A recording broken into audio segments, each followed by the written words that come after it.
Hey, this is Michael for GeekCaster. We're here live at Anime NYC, and we're here with...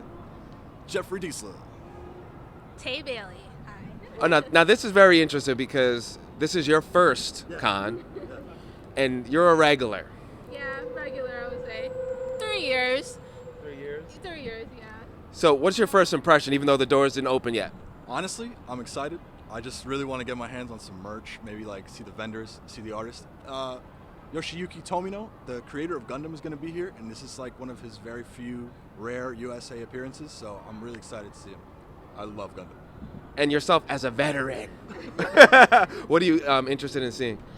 More of the Dr. Stone panel, ready for the gaming room, BlurredCon panels, that kind of thing going on.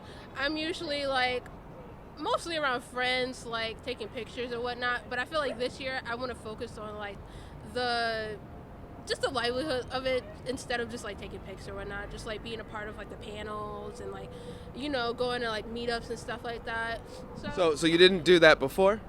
No, it was like I started off like that just to get like used to it, but then I kind of like just started dressing up and like not really getting into it. I don't know, maybe like the panels weren't like interesting to me, but I was like, maybe instead of just being in costume and just sitting around like not doing anything, let me just get like more invested into it, so I don't have to be sitting here for hours like on my phone like what else is there to do, you know?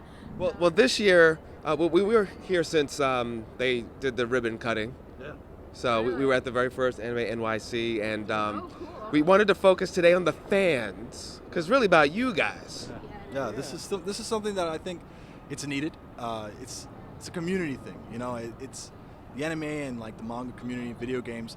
I guess like nerd culture is something, geek culture is something that is like, it's hard to feel like you have a spot in, but once you find your ground and you find your center in something like this, you feel at home, you feel comfortable, you feel happy. So this is something I really appreciated.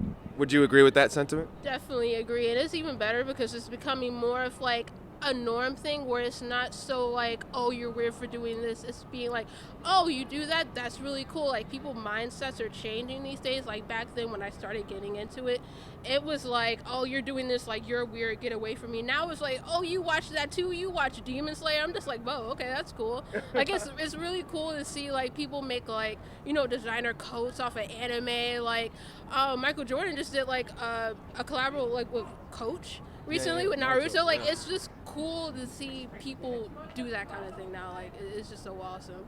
So I definitely agree, 100%. Now, you said is there any bad side of it? It was coming to pop culture, or you see it's all on the upside? No, I don't think it's bad, honestly. Like I personally don't believe that it is. I feel like for somebody who's been like bullied and like been made fun of for it, now it's so normal. I feel like more of myself. I can like, you know, dress the way I want to. I can come out and be in costumes and people just won't be so awry about it. Like it just won't feel so weird. I think people just sometimes just want to feel like things like kind of like a gatekeeping thing almost. Like it shouldn't be like that. Like not at all. You should want the things that you love to be more like familiar and like popularized around like everybody. You shouldn't be like so kind of like, oh, this is my thing. Like I don't want it popular. I don't want anybody else to know about it. Definitely not. Would you say, in your opinion, is there any more pressure or less pressure with people of color? Definitely. In which way? In the way of, you know, I mean, this is my first time cosplaying. I'm gonna do a Stein from Soul Eater tomorrow, but I've seen, cause she's done cosplays. You know, she does cosplays, she does shoots and stuff, and the reaction a lot of people get, people of color, it tends to be like, you know, that's only for lighter skinned folk, fairer skinned folk, and that's something that's really, you know, ugly, gross. But it's like we're breaking those barriers because all these cosplayers are coming out with like real fire stuff. Yeah. She looks amazing. I'm so happy to be here. So it's something that they're gonna have to get used to. You know what I mean? They're gonna have to get used to it. Like, if they don't, then I'm sorry, we're still gonna be here because we love this stuff too, and that's, you know, that's how it is. Also agree. He took every word out of my mouth, to be honest. Like, couldn't agree more. Like, there's no reason why we shouldn't be a part of this community as they are. Like, it's no different. Like, just because my skin is darker than yours means nothing. Like, accuracy, their way of accuracy is just like so like bad to me. It's just like, why should skin color matter?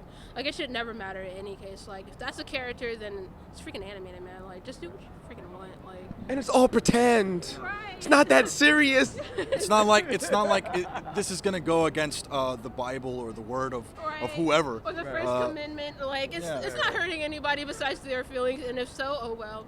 That's not my problem. That's a you problem. Yeah, exactly. Well, definitely enjoy.